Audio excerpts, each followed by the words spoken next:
Halo, Assalamualaikum warahmatullahi wabarakatuh. Perkenalkan, nama saya Fusdini Andiani dari Prodi Ilmu Administrasi Publik, Fakultas Hukum Ilmu Sosial dan Ilmu Politik dari UPJJJ Bandung.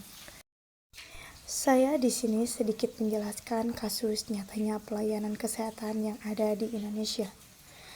Pelayanan rumah sakit yang ada di Indonesia ini seringkali dianggap lambat, terutama di daerah perkotaan dan pedesaan.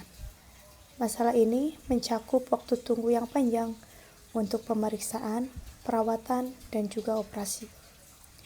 Berdasarkan laporan Kementerian Kesehatan Republik Indonesia, rata-rata waktu tunggu di rumah sakit umum ini mencapai 2-4 jam untuk layanan darurat dan lebih lama untuk spesialis. Hal ini dipengaruhi oleh faktor-faktor seperti kekurangan tenaga medis, infrastruktur, dan juga sistem manajemen. Penyebab utama lambatnya pelayanan rumah sakit disebabkan oleh beberapa faktor, yaitu pertama, kekurangan tenaga medis.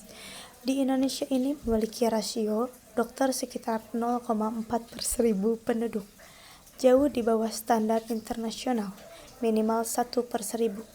Di daerah terpencil, rasio ini lebih rendah, menyebabkan beban kerja berlebih dan antrian panjang. Kedua, infrastruktur dan fasilitas yang terbatas. Banyak rumah sakit kekurangan peralatan medis modern, ruang ICU, atau bahkan tempat tidur. Data dari Kemenkes menunjukkan bahwa hanya 60% rumah sakit memiliki fasilitas lengkap dengan kepadatan pasien yang tinggi. Misalnya di Jakarta, rumah sakit seperti RSCM sering over capacity. Ketiga, birokrasi dan sistem administrasi. Proses pendaftaran, pembayaran, dan rujukan antar rumah sakit memakan waktu. Sistem BPJS Kesehatan seringkali lambat dalam verifikasi, menyebabkan penundaan layanan.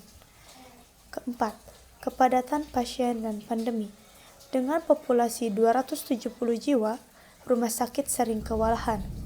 Pandemi COVID-19 memperburuknya dengan lonjakan kasus yang menyebabkan penundaan layanan non-darurat. Kelima, faktor ekonomi dan korupsi. Biaya tinggi dan praktik korupsi seperti pungutan liar dapat memperlambat proses, terutama bagi pasien miskin. Dampak terhadap masyarakat. Yang pertama, kesehatan pasien. Penundaan perawatan dapat memperburuk kondisi seperti dalam kasus stroke atau kanker, di mana waktu adalah kunci. Kedua, kematian dan mortalitas.